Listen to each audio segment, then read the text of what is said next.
Starting ಎಷ್ಟು ನಾವು ಶುರು ಮಾಡಿದ್ದು ಈ ದೇವತಾ ಉಪಾಸನ ಏನು ಅಂತ ಅರ್ಥ ಮಾಡ್ಕೊಳ್ಳೋಕ್ಕೆ. ಹಾಗಾಗಿ ದೇವತಾ ಉಪಾಸನ ಅಂದರೆ ಈ ದೇವತಾ ಉಪಾಸನೆ ಅದೇನು ಮಾಡ್ತಾರೆ, ಈ ಇವೆಲ್ಲ ಇದೆಯಲ್ಲ ಚಕ್ರಗಳು ಅವು ಇವೆಲ್ಲ ಈಗ ಹೇಳುವಂಥ ವಿಷಯಗಳಲ್ಲ. ಮತ್ತು ಅಲ್ಲಿ ಕಾಯುವ ಶಕ್ತಿಗಳಿವೆ, ಡಾಕಿನಿ ಈಕಿನಿ ಇರ್ತವೆ. ಅದನ್ನು ನೋಡಿಬಿಟ್ರೆ 1 2 3 ಹೋಗ್ಬಿಡುತ್ತೆ ಜೀವ ಮೇಲ್ಗಡೆ. ನಿಮಗೆ ಕಾಣದೇ ಮೇಲೆ ಅಲ್ಲೆಲ್ಲ ಹೋದರೆ ಕಾಯೋ ದಿಕ್ಪಾಲಕರು ಎಲ್ಲ ಇರ್ತವೆ ಒಳಗೆ ಹೋದಾಗೆ. ಇವೆಲ್ಲ ಶಕ್ತಿಗಳು, ಶಕ್ತಿ ರೂಪಗಳು. ನೋಡಿ, ಚಕ್ರ ಕುಂಡೇನಿ ಅಂತಲ್ಲ, ಈ ಒಂದು ಕಡೆ ಪವರ್ ಇದೆ, ಸಂಪತ್ತಿದೆ ಅಂದರೆ ಅದನ್ನು ರೀಚ್ ಆಗೋದು ಸುಲಭ ಅಲ್ಲ. ಯಾವುದೇ ಆಗಲಿ, ಒಬ್ಬ ವ್ಯಕ್ತಿಯಲ್ಲಿ ಪವರ್ ಇದೆ, ದುಡ್ಡಿದೆ, ಹಣಕಾಸಿದೆ ಅಂದರೆ ಸುಮ್ಮನೆ ಆ ಜಾಗಕ್ಕೆ ಯಾರೂ ಹೋಗೋಕ್ಕಾಗಲ್ಲ. ಹಲವಾರು ಅವಮಾನಗಳನ್ನು, ನೋವುಗಳನ್ನು ಎಲ್ಲ ಅವನು ತಡ್ಕೊಂಡು ಅಲ್ಲಿ ಹೋಗಬೇಕು. ಯಾವುದೂ ಸುಮ್ಮನೆ ಸಿಗೋದಿಲ್ಲ. ಸೊ ಹಾಗೆ ಈ ನಮ್ಮ ಈ ಇದು ಅಷ್ಟೇ, ಇದು ಅಷ್ಟೇ. ಆ ಥರ ಸ್ಪಿರಿಚುವಲ್ ಪಾತಲ್ಲೂ ಅಷ್ಟೇ, ಎಲ್ಲನೂ ಹಾಗೆ. ನೀವು ಅಲ್ಲಿಗೆ ಹೋಗೋಕೆ ಮುಂಚೆ ಇವೆಲ್ಲವನ್ನು ಎದುರಿಸ್ಕೊಂಡು ಎದುರಿಸ್ಕೊಂಡು ಅದಕ್ಕೆ ಎಲ್ಲ ಯಾರು ಋಷಿಗಳು ಮುನಿಗಳು ತಪಸ್ಸು ಮಾಡ್ತಾರೆ ಅಂದಾಗ ಅಡೆತಡೆಗಳು ಜಾಸ್ತಿ ಅವರಿಗೆ. ಒಂದು ಒಳ್ಳೇದು ಕೊಡೋಕ್ಕೂ ಮುಂಚೆ ಪರೀಕ್ಷೆ ಪರೀಕ್ಷೆ ಪರೀಕ್ಷೆ ಯೋಗ್ಯತೆ ಇದೆಯಾ ಅಂತ. ಎಲ್ರಿಗೂ ಫಸ್ಟ್ ರ್ಯಾಂಕ್ ಕೊಟ್ಬಿಟ್ರೆ ಅಲ್ವಾ? ಸಾರಿ, ಒಂದಷ್ಟು ಪದಗಳು ಉಪಯೋಗಿಸಿದ್ರಿ ತಾವು.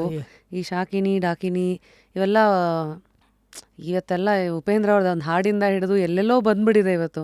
ಮತ್ತು ನಾವು ಗೂಗಲಲ್ಲೇ ನೋಡ್ತೀವಿ, ಏನೋ ಕರ್ಣ ಪಿಶಾಚಿನಿ ಎಲ್ಲ ಶಕ್ತಿಗಳನ್ನು ನಾವು ಸಿದ್ಧ ಮಾಡಿಕೊಂಡು ಕೆಲವ್ರಿಗೆ ವಿಷನ್ಸ್ ಎಲ್ಲ ಕಾಣುತ್ತೆ ಅಂತ. ಸೊ ಈ ಸಿಲೆಬಸ್ಸನ್ನು ನಾವು ಹೇಗೆ ಇದೆ ಅದು ಆ ಥರ ಇದೆ ಅಂತ ದಾಖಲೆಗಳಿದೆ, ಅದನ್ನು ಮಾಡಿಕೊಂಡವರು ಇದ್ದಾರೆ.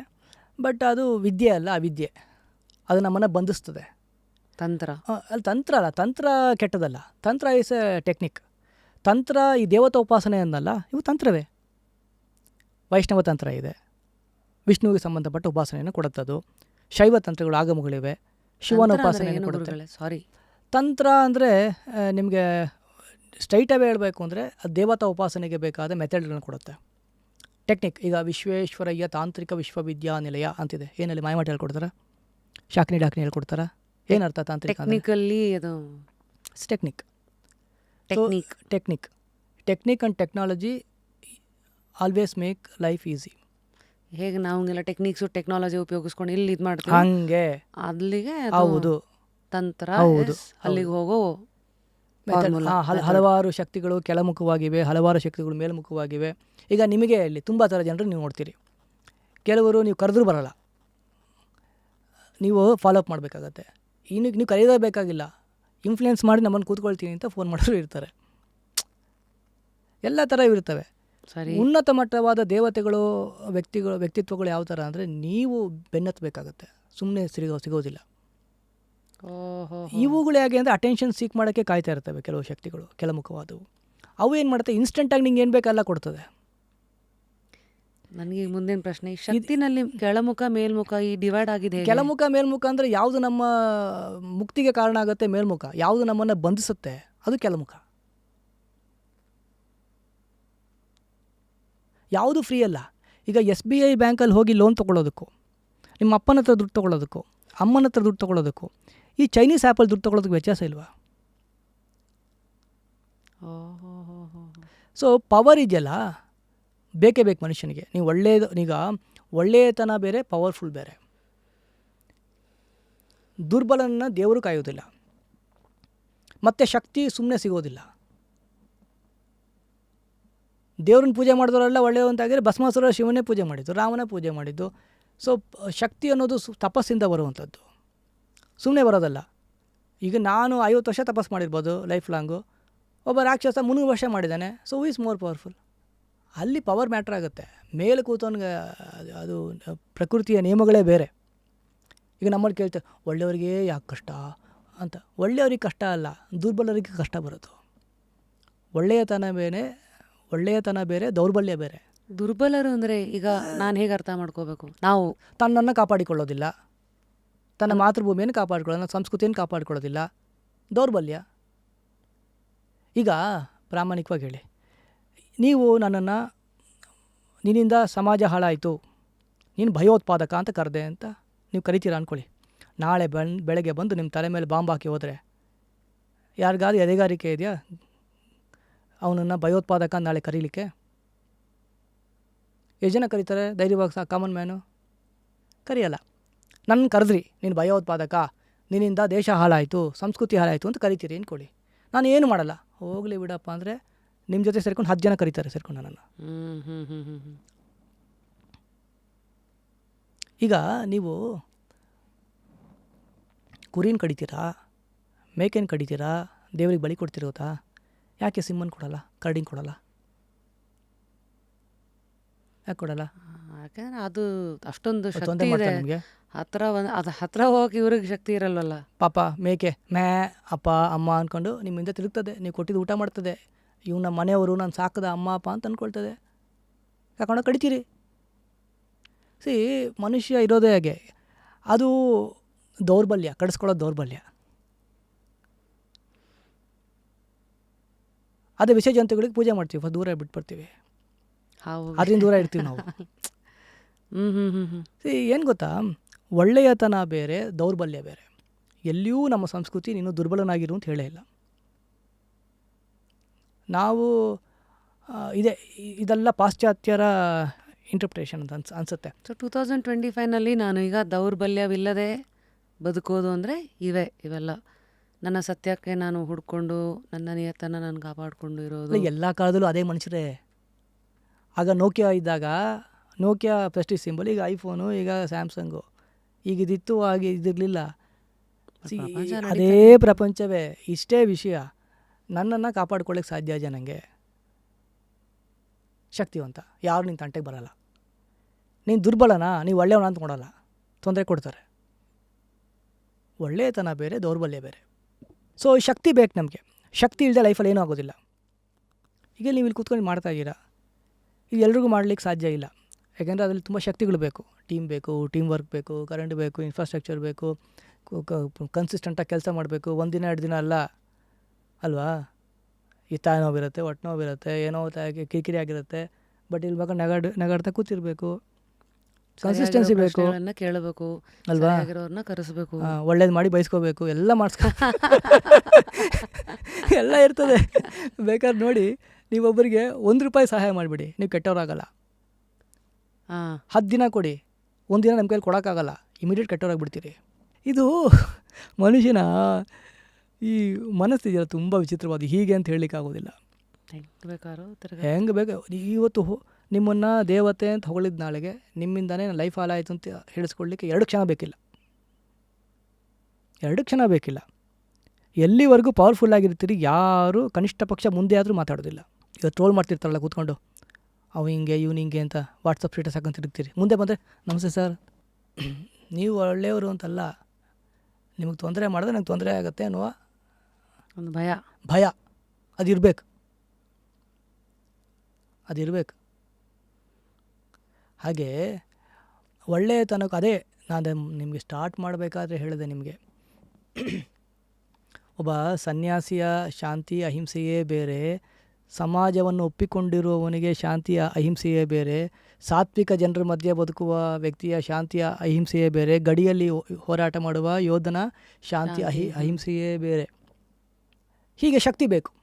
ಶಕ್ತಿ ಬಿಟ್ಟು ಸಿಗೋದಿಲ್ಲ ಅಲ್ವಾ? ಆ ಶಕ್ತಿಯನ್ನು ಪಡ್ಕೊಳ್ಳಿಕ್ಕೆ ತಂತ್ರ ಹಲವು ಮಾರ್ಗಗಳನ್ನು ಕೊಡ್ತವೆ. ಕೆಲವು ನಮ್ಮನ್ನು ಮುಕ್ತಿ ಕಡೆ ಕೊಂಡೋಗ್ತದೆ. ಇಲ್ಲಿಯೂ ಚೆನ್ನಾಗಿ ಬದುಕ್ತೀವಿ, ನಾಳೆಯೂ ಚೆನ್ನಾಗಿ ಬದುಕ್ತೀವಿ, ಮುಂದಿನ ಜನ್ಮವೂ ಚೆನ್ನಾಗಿ ಬದುಕ್ತೀವಿ, ಬದುಕಿಲ್ಲದ ಪರಿಸ್ಥಿತಿಗೂ ನಾವು ಹೋಗ್ತೀವಿ ಒಂದು ದಿವಸ. ಅದು ಸಾತ್ವಿಕವಾದ ಮಾರ್ಗ. ಅಲ್ಲಿ ಕ್ವಿಕ್ ಫಿಕ್ಸ್ ಇರೋದಿಲ್ಲ. ಅಲ್ಲಿ ಬರುವ ಸಿದ್ಧಿಗಳನ್ನು ಯಾವತ್ತೂ ನಾವು ತೋರಿಸೋದಿಲ್ಲ, ಹೈಡ್ ಮಾಡ್ತೀವಿ. ಯಾಕೆಂದರೆ ಅದಕ್ಕಾಗಿ ನಮ್ಮ ಹತ್ರ ಬರೋರು ಬೇಡ ಅಂತ. ಈಗ ನೀವು ಈ ಲೈಟಿಗೆ ಬರಲಿಕ್ಕೆ ಮುಂಚೆ ನಿಮ್ಮನ್ನು 3 ಜನ ಭೇಟಿಯಾಗಿರ್ಬೋದು ಲೈಫಲ್ಲಿ. ಆಗ ಬಂದವರು ನಿಮಗಾಗಿ ಮಾತ್ರ ಬಂದವರು. ಇನ್ನೊಂದ್ಸತಿ ಹೇಳಿ. ನೀವು ಈ ಲೈಟು, ಈ ಫೋಟೋ, ಈ ಕ್ಯಾಮ್ರಾ, ಈ ಸೋಷಿಯಲ್ ಫಿಗರು ಇವೆಲ್ಲ ಪ್ರಸಿದ್ಧಿ ಆಗಲಿಕ್ಕೆ ಮುಂಚೆ ಏನೂ ಅಲ್ಲದೆ ಸುಮ್ಮನೆ ರ್ಯಾಪಿಡ್ ರಶ್ಮಿ ಇಷ್ಟೇ ಇದ್ರಿ. ಬರೀ ಇದ್ದಾಗ ನಿಮ್ಮ ಹತ್ರ ಒಬ್ಬರೇ ಇಬ್ಬರೇ ಬಂದಿರ್ಬೋದು. ಅವರು ನಿಮಗಾಗಿ ಬಂದವರು, ಕೇವಲ ನಿಮಗಾಗಿ ಬಂದವರು. ಬೆಳೀತಾ ಬೆಳೀತಾ ಕೋಟಿ ಜನ ಬಂದರೂ ನಮಗಾಗಿ ಬರ್ತಾರಾ, ಅಥವಾ ನಮ್ಮ ಹತ್ರ ಏನೋ ಒಂದು ವಿಷಯವನ್ನು ನೋಡ್ಕೊಂಡು ಬರ್ತಾರಾ? ನಮ್ಮಲ್ಲಿರುವ ಸಿದ್ಧಿಗೋಸ್ಕರ ಬರ್ತಾರ ಅನ್ನೋದು. ಸೊ ಯಾವುದನ್ನು ಅಟ್ರ್ಯಾಕ್ಟ್ ಮಾಡಬೇಕು ನೀವು? ಈಗ ಈಗ ನಾವು ಒಂದು ವ್ಯವಸ್ಥೆ ಮಾಡ್ತೀವಿ, ಒಂದು ಚಿಟ್ಟೆಗಳಿರುವ ಉದ್ಯಾನವನ ಮಾಡಬೇಕು ಅಂತ. ಚಿಟ್ಟೆ ಕಟ್ಟಕ್ಕಾಗ್ತದ? ಏನು ಮಾಡ್ತೀರಾಗ? ಒಳ್ಳೆ ಉದ್ಯಾನವನ ಬೆಳೆಸಿದ್ರೆ ಚಿಟ್ಟೆ ಆಕರ್ಷಣೆ ಆಗುವಂತಹ ಹೂಗಳನ್ನು, ಸಸ್ಯ ಪ್ರಭೇದಗಳನ್ನು ತಂದು ನಾವು ನೆಟ್ಟು ಪೋಷಣೆ ಮಾಡಿದರೆ ಚಿಟ್ಟೆ ಬರ್ತದೆ. ಹಂದಿ ಬರಬೇಕು ಅಂದರೆ ಗಲೀಜಿರಬೇಕು, ಆಗ ಹಂದಿ ಬರ್ತದೆ. ಹಾಗೆ ನಿಮ್ಮ ಸುತ್ತಮುತ್ತ ಜನ ಎಂಥವರು ಬರಬೇಕು ಅನ್ನೋದು ನಿಶ್ಚಯ ಮಾಡಿಕೊಳ್ಬೇಕು. ನೀವು ಮಾಡ್ಕೋಬೇಕು ಅದನ್ನು. ನಾ ಇಲ್ಲದೇ ಇರೋ ಚಿನ್ನ ತೋರಿಸಿ, ಇಲ್ಲದೇ ಇರೋ ಶಕ್ತಿಯನ್ನು ತೋರಿಸಿ, ಇಲ್ಲದೇ ಆಡಂಬರ ತೋರಿಸಿದ್ರೆ ಅದಕ್ಕೋಸ್ಕರ ಬರೋದು, ನಿಮಗೋಸ್ಕರ ಬರೋದಲ್ಲ. ಸೋಟ್ರು. ಮತ್ತು ಈ ಸಿದ್ಧಿಗಳೇನಿದೆಯಲ್ಲ, ಸಾತ್ವಿಕ ಮಾರ್ಗದಲ್ಲಿ ಯಾವತ್ತೂ ಡಿಸ್ಪ್ಲೇ ಮಾಡಲ್ಲ, ಹೇಳೋದು ಇಲ್ಲ.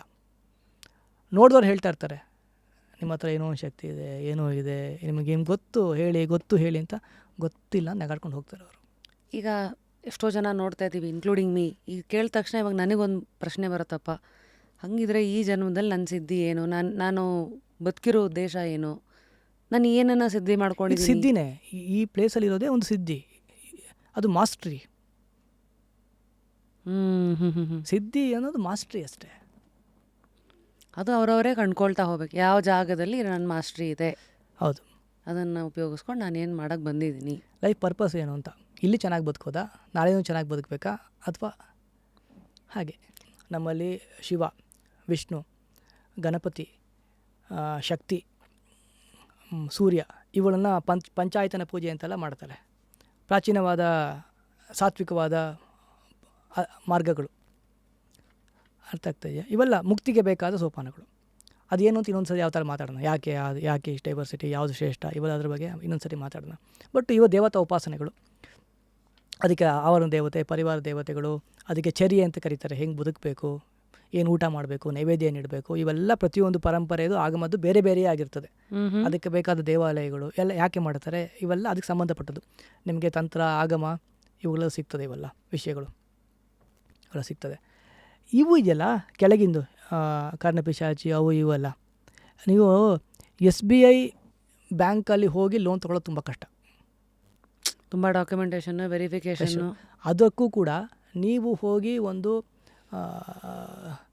ಏನು ಹೇಳ್ತೀವಿ, ಒಂದು ಮದ್ಯಪಾನದ ಪಾರ್ಟಿ ಮಾಡೋಕ್ಕೆ ಅಮ್ಮನ ಹತ್ರ ದುಡ್ಡು ತೊಗೊಳ್ಳೋದು ಇನ್ನೂ ಕಷ್ಟ. ಎಲಿಜಿಬಿಲಿಟಿ ಇದ್ದರೆ ಅಟ್ಲೀಸ್ಟ್ ಬ್ಯಾಂಕವ್ರು ಕೊಡ್ಬೋದು ಪರ್ಸನಲ್ ಲೋನು ಅಲ್ವಾ. ಮಾದಕ ವ್ಯಸನಕ್ಕೆ ನಮ್ಮ ಕೆಳ ಬೀಳುವಿಕೆ ಏನಿದೆ, ಡೌನ್ಫಾಲಿಗೆ ಬ್ಯಾಂಕ್ ಆದರೂ ನಿಮ್ಗೆ ನೋಡಿ ಕೊಡ್ಬೋದು. ಅದನ್ನು ನೀವು ಏನಕ್ಕಾದ್ರೂ ರೇವ್ ಪಾರ್ಟಿ ಅದಕ್ಕೆ ಯೂಸ್ ಮಾಡ್ಬೋದು. ಅಮ್ಮ ಕ್ಯಾಪಾಲ ಕೊಡಿತಾಳೆ, ಕೊಡಲ್ಲ. ಅದೇ ಚೈನೀಸ್ ಆ್ಯಪ್ಗೆ ಹೋಗಿ ಇಮಿಡಿಯೇಟ್ ಕೊಟ್ಬಿಡ್ತಾರೆ. ಯಾಕೆ? ಅವ್ರಿಗೆ ಬೇಕಾಗಿರೋದು ಸಾಲಗಾರರು. ಇಮಿಡಿಯೇಟ್ ಸಿಗುತ್ತೆ ದುಡ್ಡು, ಇಮಿಡಿಯೇಟ್ ಸಿಗುತ್ತೆ. 10 ರೂಪಾಯಿ ಕೊಟ್ಟರೆ ಅವರು 1 ಲಕ್ಷ ತನಕ ವಾಪಸ್ ತೊಗೊಳೋದಂಗೆ ಬಿಡಲ್ಲ. ಬಂಧಿಸ್ತಾರೆ. ಬಡ್ಡಿ ಮೇಲೆ ಬಡ್ಡಿ, ಅದ್ರ ಮೇಲೆ ನಿಮ್ಮ ಮೊಬೈಲ್ ಹ್ಯಾಕ್ ಮಾಡಿ, ಅದ್ರದ್ದು ಡಾಟಾ ತೆಗೆದು, ಅದನ್ನು ಡಾಟಾ ಪ್ರೈವೇಸಿ ಬ್ರೀಚ್ ಮಾಡಿ, ಅದನ್ನು ಬ್ಲ್ಯಾಕ್ ಮೇಲ್ ಮಾಡಿ, ಇವೆಲ್ಲ ಆಗುತ್ತೆ. ಈಗ ಆಗ್ತಾ ಇದೀವಲ್ಲ. ಹಂಗಿದ್ರೆ ಇದು ಆಧ್ಯಾತ್ಮದ ಒಂದು ಇವೆಲ್ಲ ಏನಿದೆ ಬೇಗ ಸಿಗತ್ತೆ ಅಂತ ಹೇಳ್ತೀವಲ್ಲ, ಇವೆಲ್ಲ ಯಾವುದು ಸಿದ್ಧಿಗಳು. ಈಗ ನಾವೆಲ್ಲ ಇದ್ದೀವಿ ಸಾಧನಾ ಮಾರ್ಗದಲ್ಲಿ, ನಮಗೆ ಬರೋದಿಲ್ಲ ಅಂತಲ್ಲ ಕೆಲವು ವಿಷಯಗಳು. ಜನ ಕೇಳ್ತಿರ್ತಾರೆ, ನಾವು ಹೇಳೋದಿಲ್ಲ, ಗೊತ್ತಿಲ್ಲ, ಸುಮ್ಮನೆ ಮುಂದೆ ಹೋಗ್ತೀವಿ. ನಾವು ಭೇಟಿನೇ ಆಗಲ್ಲ. ಹೇಳಿದೆ 6 ಇಯರ್ಸಿಂದ ಭೇಟಿ ಆಗಲ್ಲ ಜನರನ್ನ ಅಂತ. ಭೇಟಿ ಆಗಲ್ಲ, ತುಂಬ ಕಡಿಮೆ. ಭೇಟಿ ಆದರೆ ನಮ್ಮ ವಿದ್ಯಾರ್ಥಿಗಳನ್ನ ಮಾತ್ರ, ಅದು 3 ತಿಂಗಳಿಗೊಂದು ಸರಿ ಈ ಥರ ಎಲ್ಲ ಭೇಟಿ ಆಗೋದು. ಅದು ಅಧ್ಯಯನಕ್ಕೆ ಬಂದರೆ ಮಾತ್ರ. ಹೀಗೆಲ್ಲ ವಿಷಯ ಇದೆ. ಸೋಷಿಯಲ್ ಮೀಡಿಯಾದಲ್ಲಿ ಕಾಣೋದು ಕ್ರೀಮ್ ಮಾತ್ರ. ಒಳಗಿನ ವಿಷಯಗಳು ಸೋಷಿಯಲ್ ಮೀಡಿಯಾಗೆ ಹೋಗೋದೇ ಇಲ್ಲ. ಎಷ್ಟೋ ವಿಷಯಗಳು 90% ಹೊರಗೆ ಹೋಗೋದಿಲ್ಲ. ತುಂಬ ಜನ ಸಾಧಕರು ಆ ಥರ ನೋಡಿದ್ದೀನಿ. ನಾನು ಭೇಟಿನೂ ಆಗಿದ್ದೀನಿ ಆ ಥರ. ತುಂಬ ಜನ ಸಾಧಕರು ಇವತ್ತು ಇದ್ದಾರೆ. ಈ ಥರದವ್ರನ್ನೆಲ್ಲ ಹೋಲಿಸ್ಕೊಂಡು ಸಿದ್ಧಿ ಮಾಡ್ಕೊಂಡಿರೋರು ಅಲ್ಲ. ಸಾತ್ವಿಕ ಮಾರ್ಗದಲ್ಲಿ, ಯೋಗ ಮಾರ್ಗದಲ್ಲಿ, ಅಥವಾ ತಂತ್ರ ಸಾಧನೆಯಲ್ಲಿ, ಅಥವಾ ಈ ದೇವತಾ, ಶಾಸ್ತ್ರೀಯವಾದ ದೇವತಾ, ಅವರು ಮಾತಾಡೋದಿಲ್ಲ ಅಂತ ಅದ್ರ ಬಗ್ಗೆ ಜಾಸ್ತಿ. ಅವ್ರ ಸಾಧನೆ ಆಯಿತು, ಟೈಮ್ ವೇಸ್ಟ್ ಮಾಡಲ್ಲ. ಇದು ಏನಿದೆ ಕೆಳಮುಖವಾದ ಇವುಗಳು ಬೇಗ ನಿಮಗೆ ಎಲ್ಲವನ್ನು ಕೊಡುತ್ತದೆ. ಇದು ನೀವು ಸಾತ್ವಿಕ ಮಾರ್ಗದಲ್ಲಿ 10 ಜನ್ಮ 20 ಜನ್ಮ ಸಿಗುವ ಏನು ಬೆನಿಫಿಟನ್ನು, ಸೂಪರ್ ನ್ಯಾಚುರಲ್ ಪವರ್ಸ್ ಅಂತ ಏನು ಕರಿತೀವಿ, ಮುಂದೆ ಕೂತಾಗ ನಿಮ್ಮದೆಲ್ಲ ಹೇಳೋದು, ಹಿಂದೆ ಕೂತಾಗ ಹೇಳೋದು, ಇವೆಲ್ಲ ಇದೆಯಲ್ಲ, ಇವುಗಳು 10 ದಿವಸದಲ್ಲಿ 7 ದಿವಸದಲ್ಲೇ ಕೊಡ್ತವೆ. ಆದರೆ ಅವು ಚೈನೀಸ್ ಆ್ಯಪ್ ಥರ ನಿಮ್ಮನ್ನು ಎನ್ಸ್ಲೇವ್ ಮಾಡುತ್ತೆ. ಸತ್ತ ಮೇಲೆ ನಿಮ್ಮನ್ನು ಎನ್ಸ್ಲೇವ್ ಮಾಡುತ್ತೆ. ನಿಮಗೆ ಮುಕ್ತಿ ಸಿಗೋದಿಲ್ಲ, ಬಂಧನಕ್ಕೆ ಹೋಗ್ತೀರಿ. ಇನ್ನು ಕೆಳಮುಖವಾಗಿ ಜೀವ ಯೋಗ್ಯತೆ ಕೆಳಮುಖವಾಗಿ ಹೋಗ್ತಾ ಹೋಗುತ್ತೆ. ಓಹೋ, ಸೊ ಇದು ಅಂಥವ್ರ ಹತ್ರ ನೀವು ಕೇಳಿದರೂ ಕೂಡ ಕಾರ್ಮಿಕ್ ಬಾಂಡಿಗೆ ಬೀಳ್ತೀರಿ, ಒಬ್ಬ because you are taking benefit. ಈಗ ಇದು ತುಂಬ ಕಾಂಟ್ರವರ್ಷಿಯಲ್ ಪ್ರಶ್ನೆ. ಯಾಕೆಂದರೆ ಇವತ್ತು ಕರ್ಣಪಿಶಾಚಿನಿ ಮತ್ತು ಈ ಥರ ಈಗ ದೈವಗಳು ಎಲ್ಲ ಇದಕ್ಕೆ ಬರುತ್ತಾ? ಇಲ್ಲ, ಅದು ಬೇರೆ. ಭೂತಗಣಗಳು ಬೇರೆ. ನಮ್ಮ ಪಿತೃಗಳು ದೇವತೆಗಳಾಗಿ ಪೂಜೆ ಮಾಡೋದು ಬೇರೆ. ನಮ್ಮಲ್ಲಿ ಹಲವಾರು ದೇವತೆಗಳು ನಾವು ಕರ್ನಾಟಕದಲ್ಲಿ ಗ್ರಾಮ ದೇವತೆಗಳೆಲ್ಲ ಕರಿತೀವಿ, ಅದು ಬೇರೆ. ಕುಲದೇವತೆ ಬೇರೆ. ಆಮೇಲೆ ಇವರು ಬೇರೆ.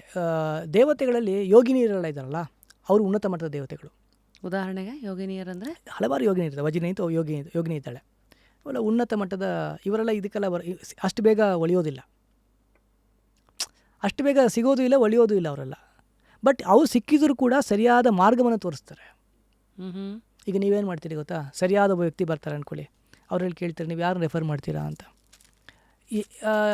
ಎಲ್ಲಿಯೂ ಕಾಣಿಸ್ಕೊಳ್ದೇ ಇದ್ದವರು ಪ್ರಾಪರ್ ರೆಫರೆನ್ಸ್ ಸಿಕ್ಕಿದಾಗ ಬರ್ತಾರೆ ಕೆಲವರು. ಹಂಗೆ ವರ್ಕ್ ಆಗುತ್ತೆ. ಯೋಗಿನಿಯರು ಅವರ ಉನ್ನತ ದೇವತೆ ಉಪಾಸನೆಗೆ ಕನೆಕ್ಟ್ ಮಾಡ್ತಾರೆ. ನಮ್ಗೆ ಅರ್ಥ ಆಗದೆ ರಹಸ್ಯಗಳನ್ನು, ವಿದ್ಯೆಯನ್ನು ಕೊಡ್ತಾರೆ.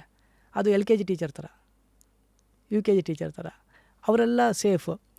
ನೀವು ಹೇಳ್ತಾ ಇರೋದು ಕೆಳಮುಖವಾದ ಶಕ್ತಿಗಳೇ, ಪಿಶಾಚಿ ಇವೆಲ್ಲ ಇದೆಲ್ಲ, ಶಾಕಿನಿ ಡಾಕಿನಿ, ಕೆಲವು ಪಿಶಾಚಿಗಳು ಇವೆಲ್ಲ, ಕರ್ಣಪಿಶಾಚಿ ಇವೆಲ್ಲ ಆತ್ಮದ ಅಧಪತನ ತುಂಬ ನೀಚವಾಗುತ್ತೆ. ಮತ್ತು ಅದು ಸಾವು ಬರ್ಬರವಾಗಿರುತ್ತದೆ, ಬದುಕು ಇನ್ನೂ ಬರ್ಬರ. ಮತ್ತು ಎಂಥವ್ರನ್ನ ಸೇರಿಸ್ಕೊಂಡು ಹೋಗ್ತೀರಿ, ಇಂಥವ್ರನ್ನ ಸೇರಿಸ್ತಾ ಹೋಗ್ತೀರಿ. ಅರ್ಥವೇ ಇಲ್ಲದ, ಅದೇ ಪವರ್ಲೆಸ್ಟ್.